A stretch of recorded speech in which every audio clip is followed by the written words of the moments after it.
I knew she was cheating. The wife of that idiot she was screwing told me. Gloria, my wife, was cheating on me with a truck driver. How did I know? The wife of that asshole truck driver told me. How did she find out? The asshole truck driver told her. Why did he tell her? He didn't know. His name is Ralph Godwin. His wife's name is Janice Godwin. And like most modern people, they both had cell phones. They also shared a laptop computer. His job allowed him to drive around town, which meant he was home every night. When he got home, he and Janice would have dinner, as most married couples do, and then sit around waiting to go to bed.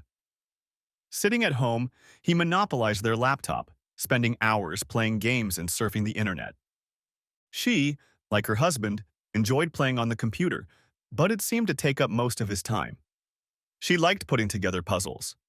She found a website that featured them and was almost addicted to them, but he didn't like to share his laptop. She told one of her friends about it, and the friend advised Janice to buy an iPad. She could do puzzles and not worry about the laptop. Ralph could have it. So they bought her a tablet. Their cell phones were in his name, so he added her iPad to his account, and all went well. They were both happy with their jobs, their home life was fine, they entertained once a week or so. He had his laptop and she had her iPad. One evening, shortly after she got her new toy, he was in the living room playing on his laptop and she was in the bedroom. She took a shower, got into bed, and turned on the iPad. It turned on, but the screen didn't show the puzzle she was working on, but a series of text messages. She started reading them and didn't immediately realize that she was reading her husband's messages in real time. It was obvious that he was texting a woman, and equally obvious that she was texting him back. It wasn't hard to guess that they were having an affair, especially when he informed her that he would meet her at the same place the next day at the usual time. Janice lay there puzzled, reading what they were going to do to each other. She quietly got out of bed and went into the living room where she saw him talking on the phone. "What are you doing?" she asked. He jumped up. "Texting with the dispatcher about tomorrow," he said. Nah. She went back into the bedroom and picked up the clipboard to watch him inform his mistress that they were almost caught. She put the clipboard down, climbed under the covers, and began to cry. She was still sobbing when he came in, but she didn't want him to see her and she tried her best to stop. He climbed into bed and stayed lying on his side, not trying to snuggle up to her or kiss her goodnight. She was glad he didn't. After making sure he was asleep, she got up and went to the living room where she spent the night on the couch. That night passed in thought. By morning, she had made a decision. She was going to sit on the sidelines and figure out who this woman was before she did anything about it. It took less than a week to do so. She learned from their messages that her name was Gloria and that she worked as a waitress at the local truck store where Ralph had breakfast several times a week. The day after she learned the name, she went to the truck store and looked for a waitress named Gloria. It wasn't hard to find her since she was wearing a name tag. Janice took a seat in her section and ordered a cup of coffee. When she brought it over, Janice asked if her last name was Johnson. "No, Morris." "Oh, I'm sorry, I thought I knew you," Janice said. Janice immediately went home, opened her laptop, went to Facebook, and found Gloria Morris. She found that Gloria was married to Paul Morris, which is me. She then went to my social media page, found where I worked, called me, and asked me. "This is Paul Morris," I replied.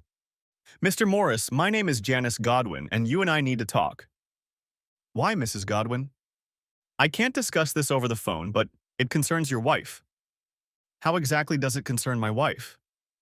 "As I said, I won't discuss it over the phone, but I'd be happy to meet with you at a place and time that is convenient for you."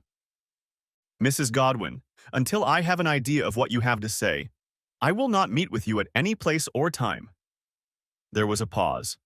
"So if you have nothing more to say—" "She's having an affair with my husband," Janice whispered. "I beg your pardon?" "My husband and your wife are having an affair." "Are you sure it's the same man?" "Yes." "Then perhaps we should meet." I invited her to come to my office immediately, which she did. She showed me messages between Gloria and her husband, but nowhere mentioned Gloria's last name, and I figured it could be anyone, until she showed me a message in which her husband mentioned Gloria's place of employment. That caught my attention. Some of their recent messages had mentioned the stupidity of both Janice and me. The problem was what to do and how to do it.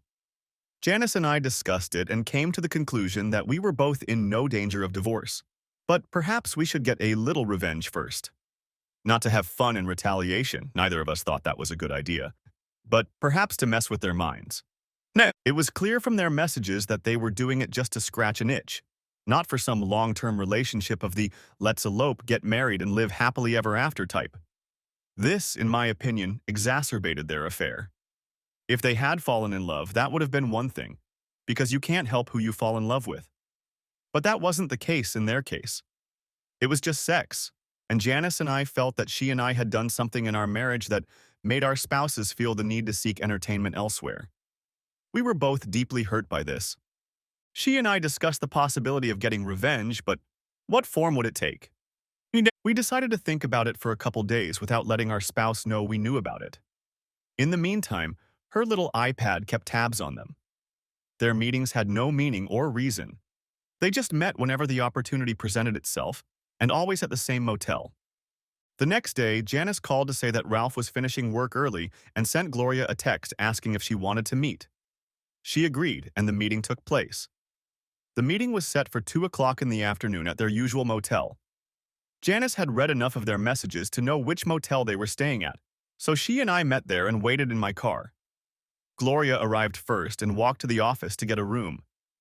Janice and I stood at the entrance to the office, about 3 rooms away from her. When Gloria came out of the office, Janice and I hugged and kissed. Out of the corner of my eye, I looked to see if Gloria had noticed us. She did. Gloria tried to hide her face, hoping we wouldn't see her. Back at home, I undressed and took a quick shower. I rarely showered during the day.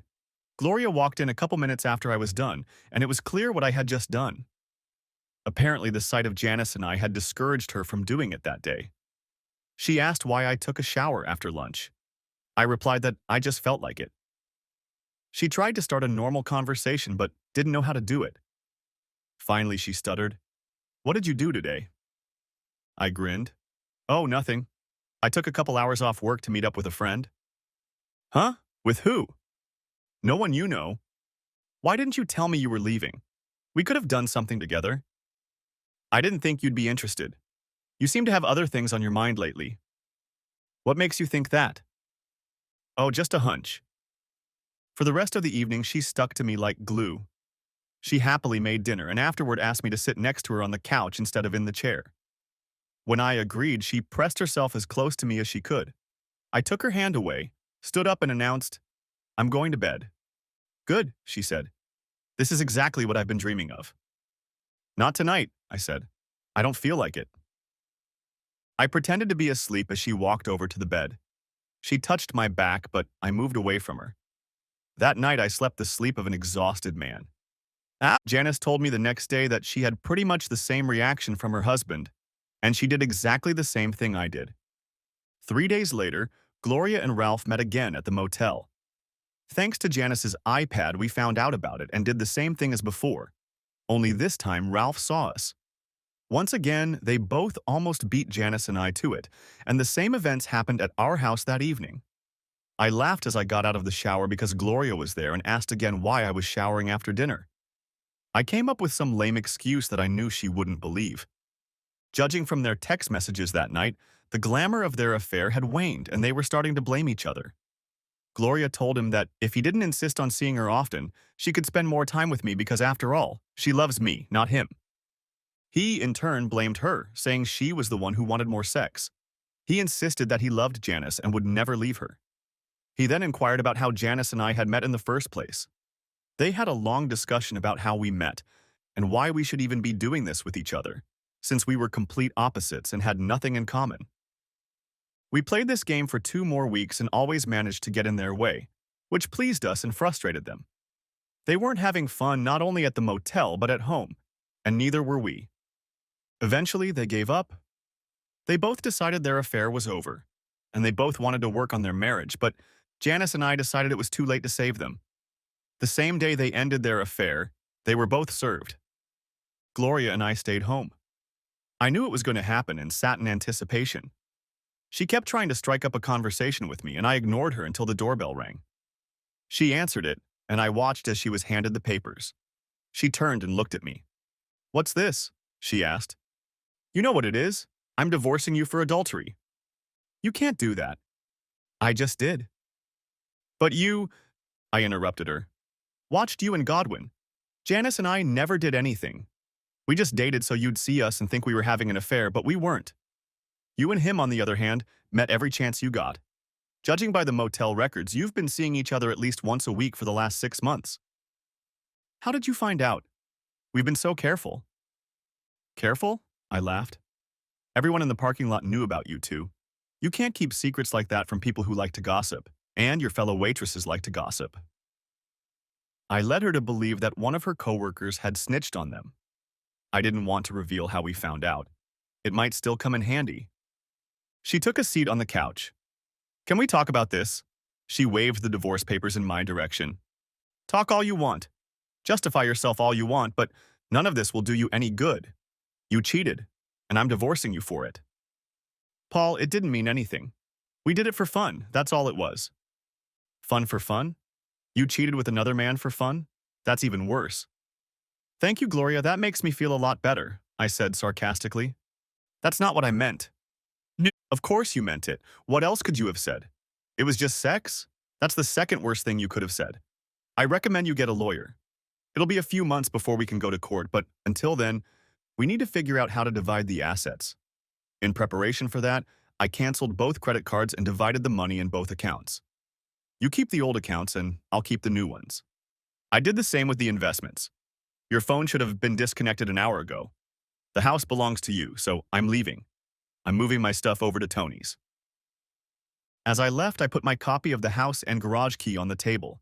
The last thing I heard was, Paul, please, I'm sorry. Tony was my best friend.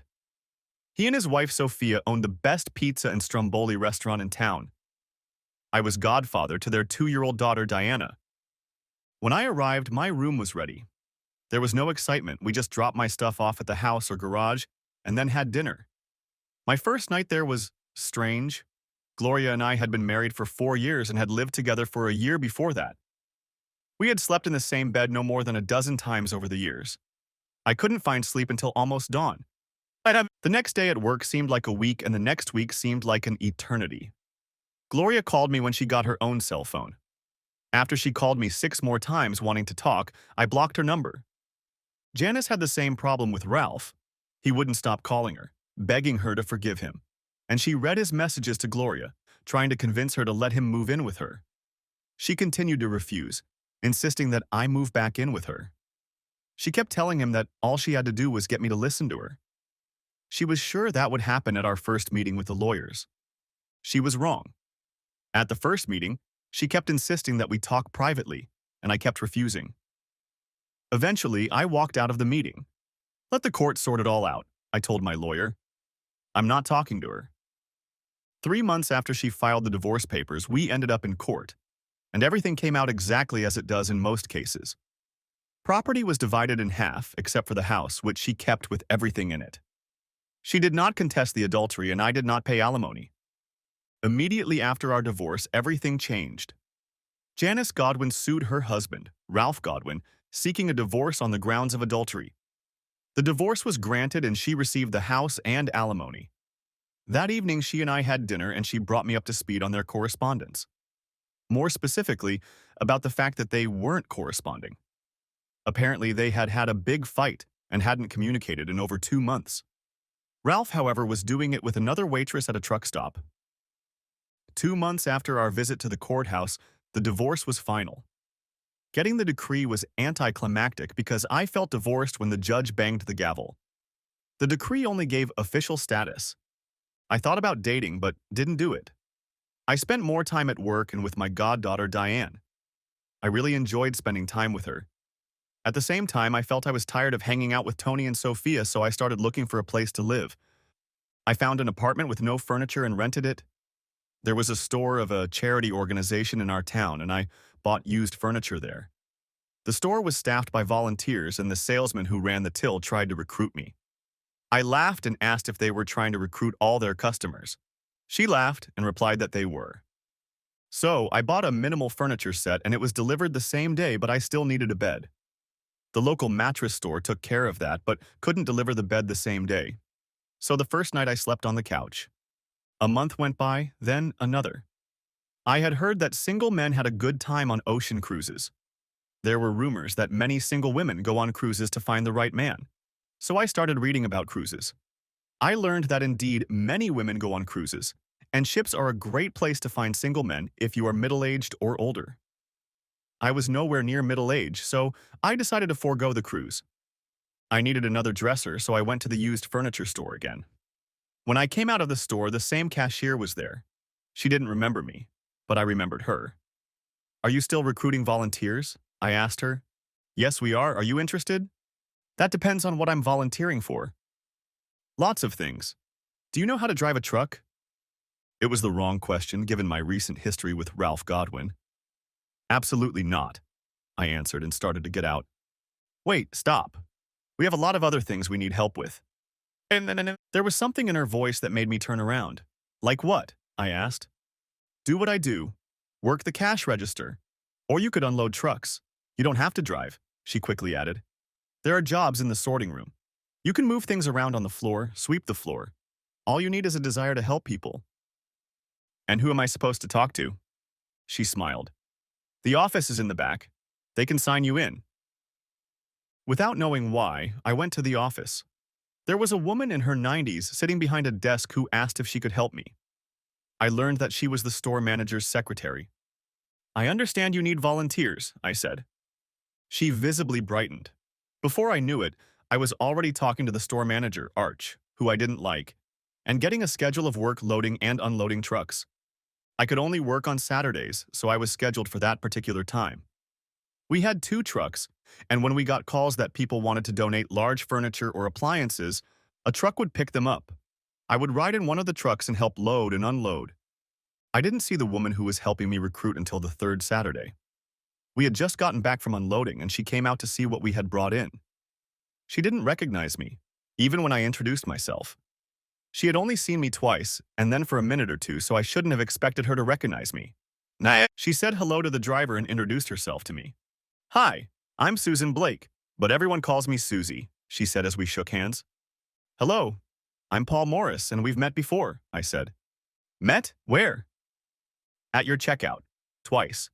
You were the one who asked me if I wanted to volunteer." "Oh yes, I remember now." I knew she didn't remember. She just wanted to make me feel better. "How do you like it so far?" "It helps me stay off the streets," I told her. Over the next month, I saw Susie 2 more times. Both times we smiled and said hello. 2 more months went by.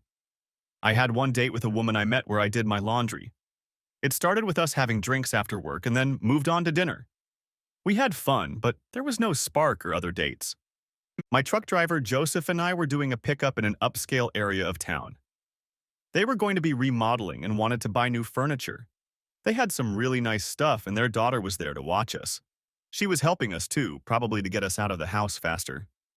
I reached down to pick up my part of the dresser, and she came up behind me, carrying the dresser drawer. She was talking to her mother over her shoulder, didn't notice me, bumped into me, and tripped. With a great scream, she fell to the floor and rubbed her face into the drawer. I tried to help her, but she brushed my hands away, called me a clumsy fool, and ordered me out of the house. I tried to protest, but she couldn't stand it and ordered me out again. So I went. I barely had time to get into the truck before Joseph opened my door. I saw what happened. "Come on, let's get their shit out of the truck and leave it here. We don't need it that bad." We had just removed the first piece and set it on the driveway when the lady of the house came out. She apologized for her daughter. Joseph wasn't moved by it. "We don't need to be treated like second-class citizens," he told her. "And we don't need your furniture so you can have it. Besides, it was her own fault for her fall. She should have watched where she was going." She stood and watched as we unloaded a few things, put them in the driveway, and drove away. When we returned, Arch, the store manager, was waiting for us. He said our services were no longer needed, and Joseph and I went outside and had lunch and a couple beers each. In the evening, my cell phone rang. I didn't recognize the number and ignored it. The caller left a message. "Hi, this is Susie Blake. I just found out what happened and I'm really embarrassed. I don't think I would have handled it the way you and Joseph did, but I wasn't there. Our general manager has asked me to ask you to speak to her on Monday if you can.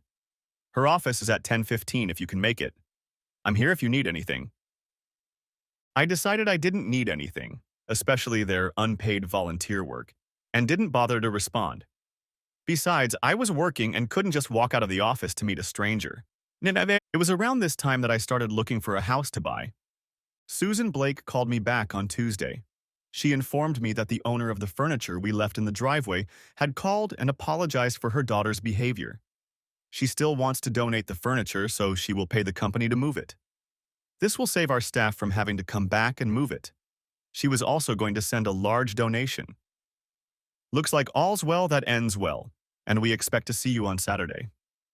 I called her back. I don't think I have the character to volunteer, so I'm going to decline to come back. She expressed regret but made it clear she understood my position. An hour later, my phone rang again, and again I didn't recognize the number, but the message was this. Mr. Morris, my name is Cynthia Roman. I'm the CEO of United Industries. I'd like to speak with you, please. I won't talk you into coming back and volunteering with us again, but I would like to discuss what happened and try to understand it. I can come at a time that is convenient for you. I ended up calling her back and making an appointment. Since I was working, we were going to meet at her office during normal business hours. It turned out that I liked Cynthia Roman. She explained the company's business plan to me and told me how important donations, especially quality items, were to their survival. She explained that the company has a 501c3 status, which means they are a tax-exempt nonprofit organization and survive on donations. It is the sale of merchandise in their retail store combined with monetary donations that allows them to support low-income children in our area, and other than her and two other employees, no one else in the organization gets paid. She told me that selling the furniture Joseph and I left in the driveway would provide 2 tutors for the entire semester for 4 children. We can't afford to lose donations like that. Fortunately, the homeowner saw what had happened and didn't blame you and Joseph. In fact, Joseph told me that the idea of leaving the furniture was his own. The following Saturday, I was back in the truck with Joseph. He said he probably overreacted. I was back a month later when Cynthia Roman saw me. Mr. Morris, do you have a minute? She asked. She asked. She asked. I do, and we walked to the front of the truck. Can I ask a personal question? She asked. Sure. Are you married? I grinned. Not anymore. Was your wife's name Gloria? Yes. Ralph Godwin is my brother. My name is Roman, though I'm no longer married. We just stared at each other. He's an asshole, and I'm sorry for what he did to you and your wife. After recovering from the slight shock, I spoke to her. You have no reason to apologize. None of us can control the actions of our asshole relatives, and all families have them. Anyway, I'm sorry Ralph did what he did. 3 weeks after that meeting, I closed on the sale of my new house and Cynthia and I had our first date. Then, a second. 2 months after she told me her brother was an asshole, Cynthia Roman and I began a relationship. We were both very happy with our relationship for about 6 months. One Saturday afternoon, Joseph and I didn't have a pickup and I decided to wash the car. I was in the back of the building and was just about finished washing the truck when I heard a man's voice. You're in trouble, you son of a bitch. I turned around and there stood Ralph Godwin. Why? I asked. You're messing with my sister. I'm not messing with your sister. We're dating. You're only dating her because you want to get even with me.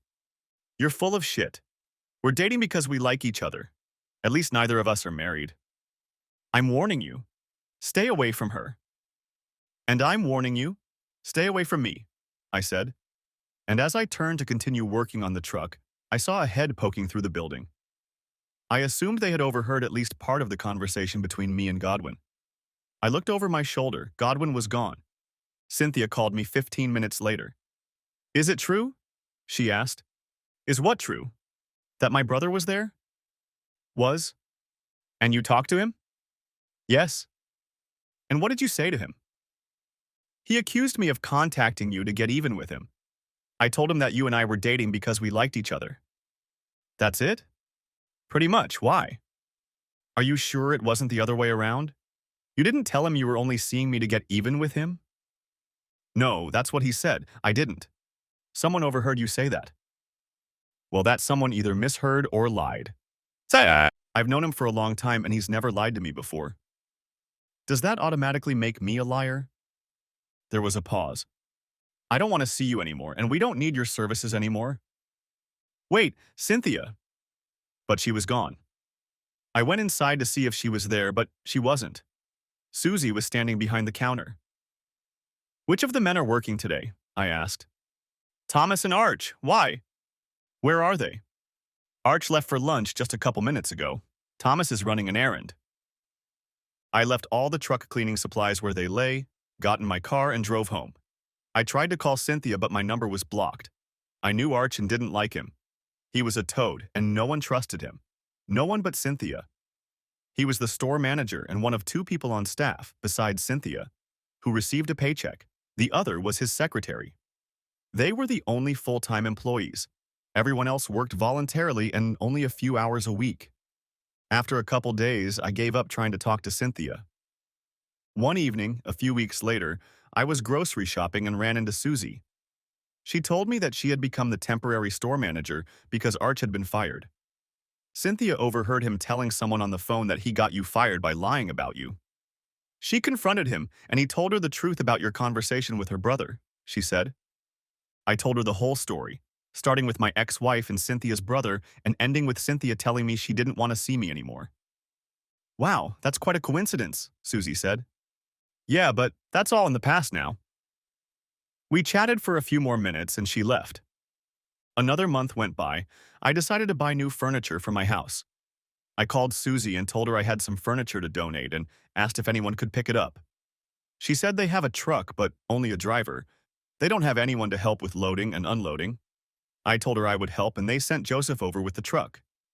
We got everything loaded, and I followed him into the store. We chatted as we unloaded and took the furniture into the store. Cynthia was there, saw us, and came over. Can I talk to you? She asked. Joseph apologized and walked away. I didn't say anything. I made two mistakes. And I'm sorry, she began. The biggest mistake was the first one. I believed Arch and not you. The second mistake was that I didn't come to you right away when I found out he lied. I was ashamed and embarrassed, and I didn't know how to start apologizing. I looked at her, and she looked back. Our eyes met, and neither of us wanted to look away, but we were forced to do so when the cashier called Cynthia, and she needed her. You can't handle it? Cynthia asked. No, ma'am, we need you. She reluctantly excused herself and went to the cash register, and I was left pondering what I should say or do. But did I want to be alone and lonely while she tried to get my forgiveness? She came back. Paul, I'm sorry, but it's an emergency. One of our trucks just had an accident. Can I call you, please? I nodded and she hurried away. 3 hours later, she called. Is everything okay? I asked. Yes, the new driver hit a wall. There's no serious damage and no one was hurt. She paused. Can we talk, Paul, please? Why don't you come over to our place and grab a bite to eat? I asked. I'll be there in 20 minutes. I pulled the slices, cheese, and condiments out of the refrigerator and put them on the table along with some bread and 2 bottles of beer. We made sandwiches and ate in silence. No further conversation or apology was needed. Once we were done eating, we took the second bottle of beer to the couch and sat down. She ended up snuggling up against me, and I didn't mind. More than that, I was enjoying it. We didn't stay in that position for long before we had our first kiss. Then a second, then another, and we got down to business. In the evening, it started again and lasted almost as long as the night before. For another 4 months, my life was almost perfect. Cynthia and I discussed which one of us would move in with the other. We had just about decided that she would move in with me and rent her own house when Jonah showed up. Jonah and Cynthia had been friends for most of our lives, and his sudden appearance changed our lives. He had been prospecting for gold in Alaska for the past few years and was apparently quite successful. He and Cynthia met on a grocery shopping trip. They got to know each other better. He asked her to have dinner with him, and she agreed, figuring it would be fun to spend time with an old friend. When she told me she was going with him, I agreed with her that it would be fun for both old friends to spend time together. I just didn't realize how much fun it would be. That dinner was followed by another, and another, and another. Soon, she and I stopped talking altogether. We never talked about ending our relationship, it just died. My life went on, but I really missed the companionship that she and I had. One Saturday, I was driving near the store and saw Joseph filling up his truck with fuel at the gas station next to the store, so I pulled in there. We exchanged pleasantries and chatted for a few minutes. When he finished refueling, he asked if I had talked to Cynthia lately. I replied that I hadn't. He said she was pregnant and her boyfriend was back in Alaska. I told him I didn't care and realized I really didn't care. What she does with her life is up to her and I am no longer a part of it. True, I wondered briefly if she was going to move to Alaska or if he was going to move back to the city. Joseph told me that Susie occasionally mentions me. The store has a new permanent manager. This position was offered to Susie, but she declined. She had no desire to work full-time. One day I was buying groceries and felt a tap on my shoulder. Turning around, I saw a very pregnant Cynthia. "Hello, stranger," she said. "Hi." For a couple seconds, we just stared at each other. "You've gained weight," I said. Before she could speak, her face took on a pale pink hue. "Yeah, I guess I have." There was a pause. "How are you feeling?" "Not too bad. How about you?" "Same." The silence was deafening. "Well, it was nice to see you again," I said, pushing the cart away. "Paul, would you like to have dinner sometime?" I didn't fail to cast a glance at her belly. "I don't think so. I'm afraid another old friend will show up and ask you to have dinner with him." "It was a mistake, Paul, and I'm sorry." "Besides," I added, "what would Jonas say?" "I don't know. I haven't seen him in a couple months." "Does he know you're pregnant?" "Knows. When he found out, he went back to Alaska." "That's too bad. Well, I should get going." "Sure. It was good to see you again. Maybe we—" I distanced myself from her and never heard her words again. Another couple months went by with no dates. Every now and then I saw trucks in town, but not Joseph, Cynthia, or Susie. One day I was in a meeting and my boss announced his imminent retirement. He didn't elaborate, but we later learned that his wife was ill and he wanted to spend time with her. He introduced us to his deputy, a man I had heard of but never met. His name was Frederick Johansson, and he invited his upper and middle management staff to a party at his house the following Saturday afternoon. The house looked familiar to me as I drove up to it in my car. I had just had time to have a drink and chat with one of my coworkers when a young woman about my age approached us. "Hello, I'm Christine Johansson, Frederick Johansson's daughter." She shook the other coworker's hand, then took mine and looked at me. "Don't I know you?" she asked. "We've met before." I said I didn't know, immediately apologized, set my drink on the nearest table, and headed for the door to leave. I hadn't gotten far before I heard her words again. "I remember now. You're the guy who made me trip and fall." I turned to her. "I didn't do anything like that. You weren't looking where you were going and you tripped." "Bullshit," she said. I ignored her and walked away. I headed straight for my office. I figured I'd have time to clear my desk and grab whatever I wanted before security escorted me out Monday morning. Sure enough, as soon as I walked in on Monday, I was told that Mr. Johansson wanted to see me. I went to his office and was immediately sent there. "You left the party before you had time to eat. And this morning I saw on the videotapes that you came in on Saturday." He smiled. "Didn't your daughter tell you?" "Yes, but I want to hear your version of events." "It's very simple. A few months ago I was at your house picking up some old donated furniture when she tripped and fell. She accused me of tripping her. I assumed that when you found out who I was, I would be fired. So I decided to go in and get all my personal belongings." Frederick Johansson started laughing and stood up. He stretched his hand across the table. "Paul, I want to shake your hand. I keep hearing about how some bumbling SWAT guy tried to kill her, and it gets funnier every time." I held out my hand, and we shook it. "And it's even funnier when she says you were at the party, but you look nothing like the ogre she described." He leaned back in his chair. Sit down, sit down." Frederick Johansson and I talked for over an hour. Mostly it was about the company and his plans for it, but something concerned his daughter. "My wife has seen everything and agrees with you that it's all Chris's fault, but as she has her whole life, she tries to blame it on others. Tell me, why did you work for them? Don't we pay you enough?" It was my turn to laugh. "My paycheck is never enough, but it was volunteer work and I only did it on Saturday." "Good, good. I'd like everyone who can to volunteer." Do you still do that? And I told him about my work there. He laughed again. You're a smart guy, or you wouldn't be where you are now.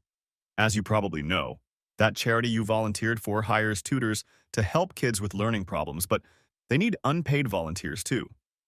People who will work in the office and schedule tutoring sessions. You will find that most tutors stop getting paid after working with kids for a short time, but the paycheck is used as an incentive to get them involved. I would like to open one of the administrative offices right here with us, and we could be a corporate sponsor. I would love for you to help set up this office, only you would not be volunteering. You'll be doing it as part of your regular job. That means you're busy now, but you'll be even busier later. What do you think?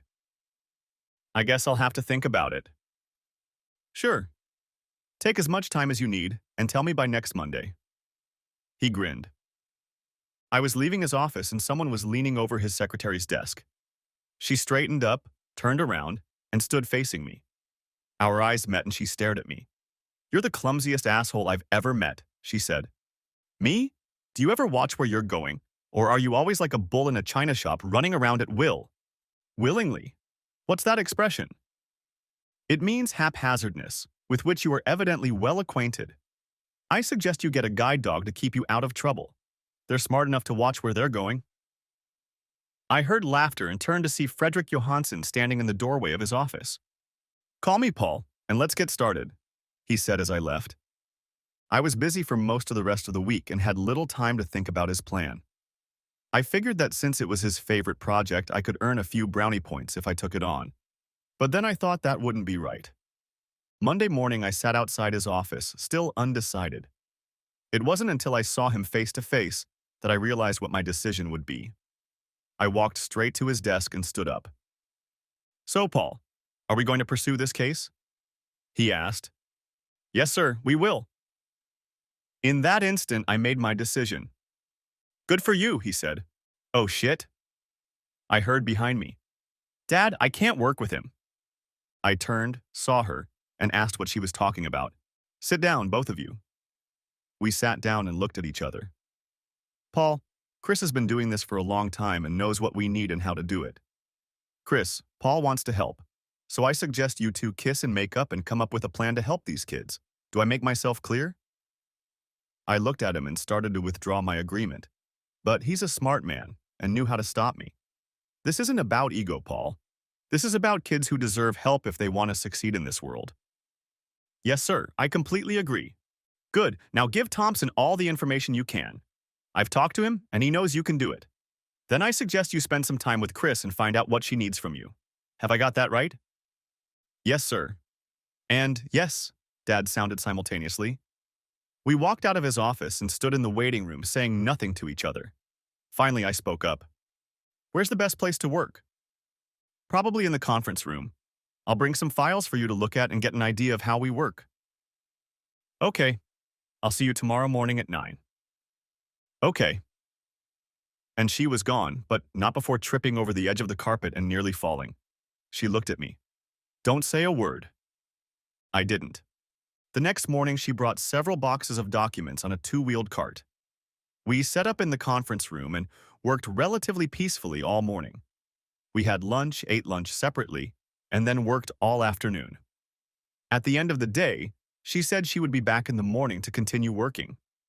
I informed her that I had real work to do and that I would call her when I had more time to work on the tutor project. On Thursday of that week, I called her and asked if she was free the next day. She was free, and we worked as we had before.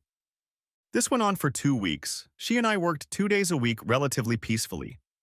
The next week, she suggested we talk to one of the sources of funds we had. I agreed, and she scheduled a lunch for us. I was surprised when Cynthia showed up at the restaurant. A very, very pregnant Cynthia. I had completely forgotten about her. Chris introduced us, and Cynthia told her that we already knew each other and that we were old friends. It was actually Paul who left the furniture in your driveway. You may remember. Oh, I remember, but I forgot it was your company. I just sat there while the two of them discussed budgets, goals, tutors, and other nonsense. When they were done and we were ready to go, Cynthia asked if I had seen Susie. No, should I have? Not necessarily. She's dating a really nice guy. Good for her. We chatted some more before Chris and I were in my car heading back to the office. Is that your baby? She asked. I looked at her. What even prompted you to ask that? I know you entertain her, so I assumed that. How did you know that? I saw the way she was looking at you. What the hell does that mean? It means she wants you again. Not in this life or in any other. How did she do it? Did what? Pissed you off. I don't think that's any of your business. If you don't tell me, she will. So be it. A long pause followed. The Susie she was talking about? Is that the Susie who works in her store? Yes. And you entertained her? What's the matter? Are you jealous? Ha! Jealous, don't even think about it. Susie and I were just friends. There was a pause before she spoke again. I don't see a ring. Are you married? No. Were you ever married? Yes, have you? No. Why did you get divorced? She cheated. The rest of the drive to the office passed in silence. After that, everything changed. We had worked well together before, but now it was even better. She was attentive and thought most of my ideas weren't bad. I even started to like her, and I began to find excuses to spend more time with her. Eventually, I couldn't handle the double workload, so I went to my boss and told him about it. He told me to work with Chris and he would make sure my other work got done. That it would just be another couple weeks of hard work and then I could devote 5 or 6 hours a week to her. Chris and I started meeting on social media. Dinners, dances, piano bars, everything but sex. I tried a couple times, but was bluntly told it wouldn't work. However, our time together remained fun until it wasn't anymore. We finished with planning the project and discussed how to tell her father that now only one person was needed to run it. She left the conference room and her father called wanting to see me, so I headed to his office. I was just starting to walk into the reception area to bring him up to speed when I heard her voice. He must not have any social skills or he wouldn't have lost 2 women, I heard Chris say. Really? I recognized the voice of Mr. Johansson's secretary. I feel sorry for him, so I'm spending time with him to boost his self-esteem. Good for you. He's a really nice guy. Yeah, and a good-looking one besides, Chris said. He's funny, he's smart, he's fun to be with.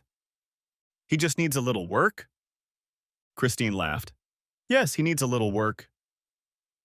At that moment, I walked in. I knew they were talking about me, and they looked up when I walked in. Gosh, I'm so glad my self-esteem is okay. I feel sorry for that poor slob you were talking about. For a second, I thought it might have been me, but I realized that you, Christina, would have told me if I needed a little work. Oh shit, Paul, I'm sorry, I was... But speaking for all the men in the world, thank you for your efforts on his behalf. I know he would thank you himself if he knew what you were doing for him. I looked directly at Christina. Since you're so worried about the other guy, you don't need to spend any more time with me. You can focus on him. She stuttered slightly and blushed. I came to see how your father is doing. She tried to speak, but only sounds came out of her mouth. With those words, I entered his office and she followed at my heels. Oh, good, you're both here, he said. How about some news? I started before she could. We've reached the point where only one of us is needed, and since Christina is experienced, I think it should be her. That way I can get back to my regular job. Do you agree, Chris? He asked. She looked at me for a moment before answering. I guess. I didn't look at her, but I felt her gaze on me and saw him shift his eyes from me to her. He wasn't in this position because he was stupid. Okay, you both take the rest of the day off. I'll think about it and let you know on Monday. Chris, could you stay for a minute, Paul? Have a good weekend. Thanks. I was out of the building in less than 5 minutes. It would have been very easy to stay home that weekend and feel sorry for myself, but I didn't. My best friend Tony and his wife Sophia were going out of town and asked if I wanted to watch my goddaughter Diana. Of course I agreed, packed an overnight bag and headed to their house. It was a fun weekend. I did what godparents and grandparents are supposed to do. Pamper my charges and then return them to their parents. We did whatever she wanted until Sunday evening, when her parents returned, and I headed home. Christina tried to call me half a dozen times on Friday afternoon and evening, as many on Saturday, but only twice on Sunday. I didn't feel like going to work on Monday, but I didn't want to put off the confrontation either.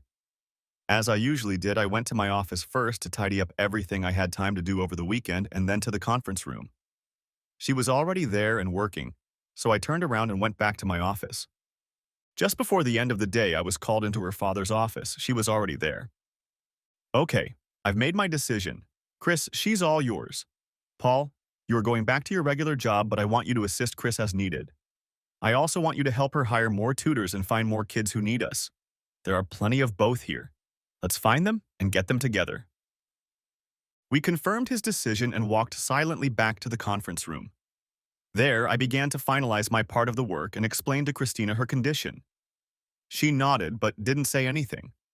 Finished, I walked to the door, opened it, and started to leave. Paul, I stopped, turned, and looked at her. I'm really sorry about the way things turned out. I didn't mean what I said. I looked at her. No interpersonal skills, Christine? Do you have any idea how hurtful that was to hear? And then to hear that you were only spending time with me because you felt sorry for me? I shook my head. Other women just broke my heart. You destroyed my soul. There were tears in her eyes, and she sobbed before I could get out the door. I spent the rest of the week in my office playing catch-up and never saw Christina. It went on like that for the next month. I buried myself in my work and paid no attention to anything else. Then, I was invited into Mr. Johansson's office. Paul, I have a situation, but first I want to tell you that the work you've done with Chris has been great. There are already some early results, and it looks like a lot of kids are going to get a lot of help. Thank you. I'm working on the next step and will probably ask for your help, if not help, at least participation. Thank you. Now for my situation. Robbie Singlaub resigned today, so I need a manager for the planning department. The position requires someone with an MBA. You don't have one, but on the one hand you have talent, knowledge, and leadership skills. On the other hand, if I promote you above a few others, I will be accused of favoritism because of the fact that you worked for me on the side and because of the rumors about you and my daughter. I had heard those rumors and 2 guys in my section had even talked about it openly. I thought so little of it that I didn't even react to what they said. So I'm between a hammer and anvil. You and I both know there's nothing between you and her, but there seems to be no way to dispel the rumors despite overwhelming evidence to the contrary. Mr. Johansson was from the rival Barnes company. Even when he was their CEO, they were trying to recruit me, and I had received offers from them as early as 2 weeks before that meeting with him.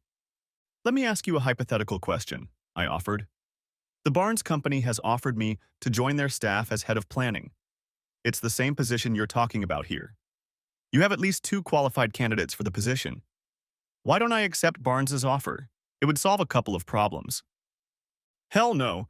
Barnes will get a better offer, so that option falls away unless you resign, which I hope you don't. For a while, we sat in silence. What happened between you and Chris? I thought you two were getting along great. I chuckled. As you know, it wasn't the way we started out, but we managed to become a little friendlier for a while. So what happened? She won't talk about it. It doesn't matter. What's done is done. Okay, to hell with it. As of today, you're the new head of the planning department. That makes you the youngest head of any division in this company. Human Resources will discuss your new salary and benefits, and you'll move into Singlaub's old office. It's the only corner office on the 7th floor. I think you'll like it, and you can keep his secretary or find another one. Let operations and logistics know if you want to make any changes. Thank you, I'm honored. Don't thank me yet. You're going to work your ass off. And by the way, department heads with spouses or guests have dinner at my house on Friday at 6:30. Black tie. I'll be there, but I don't have a spouse or guest. Good enough, he said. I arrived at his place at 6:15 and was escorted into the living room. I took the proffered aperitif and began wandering around the house, socializing with the other guests. Looking into the dining room, I saw that each chair had a nameplate hanging on it. The nameplate to the right of my seat had Christina Johansson's name on it.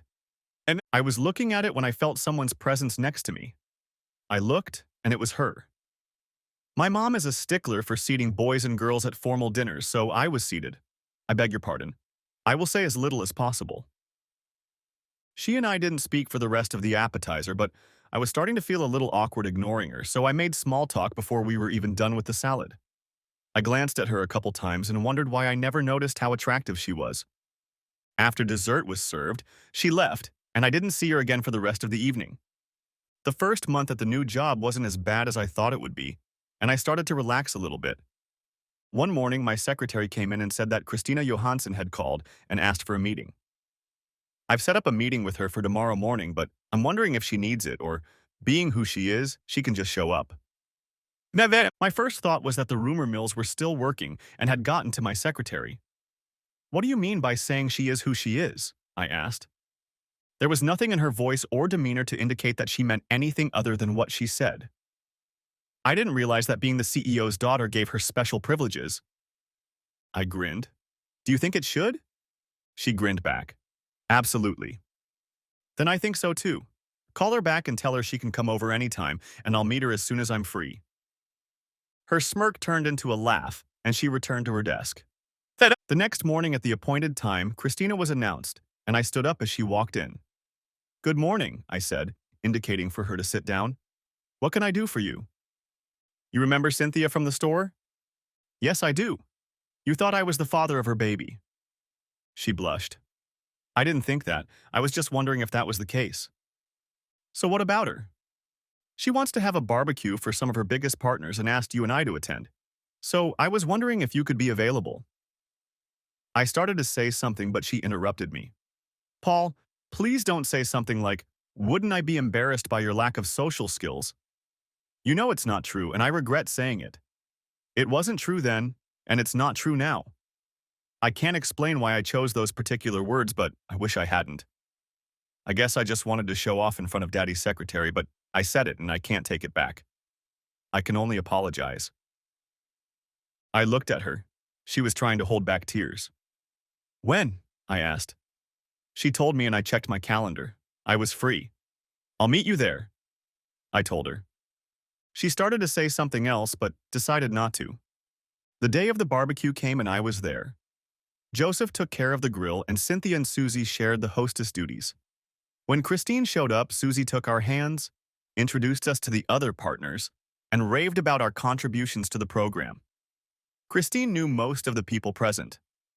Deciding I could get away with it, I headed over to where Joseph was grilling hamburgers.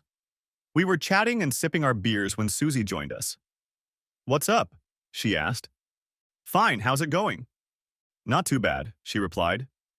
We chatted until Christina joined us. Can I get you another drink? She asked. No, thank you. I've done my duty and I'm going home.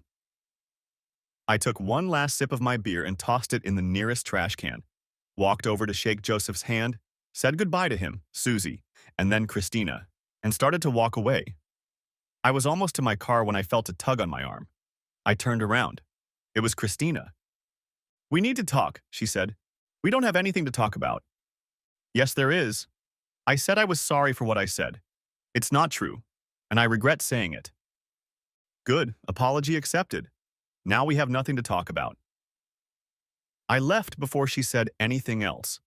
Sitting next to her at dinner, looking at her and recognizing her good looks was one thing, but I still had words for her. He must have no social skills or he wouldn't have lost 3 women. And I feel sorry for him, so I'm spending time with him to boost his self-esteem. Imprinted themselves into my psyche and, I feared, would stay there for a long time. For 3 months, I had nothing to do with her. My office was on the same floor as her father's office, but at different ends of the building. I heard she was assigned an office on the 5th floor, where the accounting department was located, so I saw her rarely.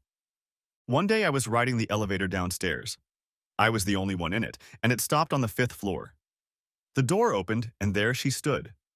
Looking inside, she saw me and stepped back. I'll take the next one, she said. I walked over and opened the door. This is crazy, get in here. No. She got in the car and we drove in silence to the parking garage. We each had our own parking spot. Mine had my name written on it and hers had reserved. We walked to our cars in silence. Another month passed. I was sitting in my office when my secretary introduced the 2 police officers. She smiled broadly. Mr. Morris, you must come with us, one of the officers said. I was stunned. Why? Because of the tutoring program, someone has signed a warrant for your arrest and you must remain in custody until bail is posted. The tutoring program was a charity, and some bogus arrests were made until family and friends of the arrested person donated enough money to post bail. I was not allowed to post bail. I laughed and went with them. They led me to the store and told me to sit in a separate area with the other arrestees. The deputy mayor and one of the most popular TV anchors on local television were already there. The TV host was broadcasting remotely as part of her arrest to promote the fundraiser. She started interviewing me and asked me who arrested me. I have no idea.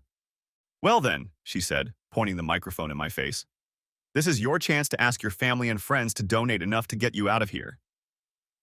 I laughed, took the microphone, looked into the camera, and made a plea to anyone willing to listen.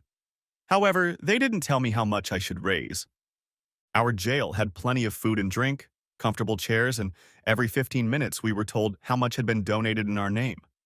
I was having a good time, and the TV hostess, whose name was Julie, and I were having fun too. Every 15 minutes, she would go live and ask people to donate bail money to her. I had been there for a couple hours when Susie walked by, saw me, and started laughing. Who arrested you? She asked. She asked. She asked. I have no idea. She stood there and we chatted for a couple minutes. After a couple minutes, I heard the bailiff say, "You're free to go, Mr. Morris." Julie handed me a business card that had her cell phone number on it. "Give me a call and we can talk about spending time together." I smiled and walked out. The same two police officers that arrested me took me back to my office.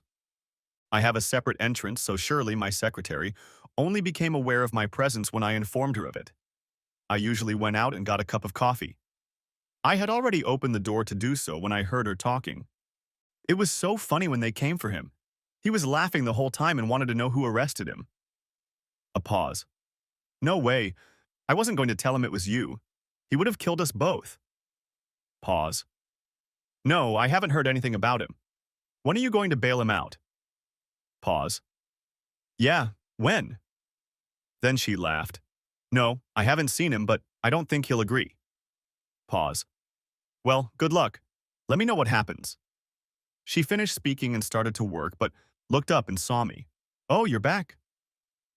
I smiled, confirmed that I was indeed back, turned and went to my office. I had just sat down at my desk when she walked in and stood up. Was everything okay? She asked.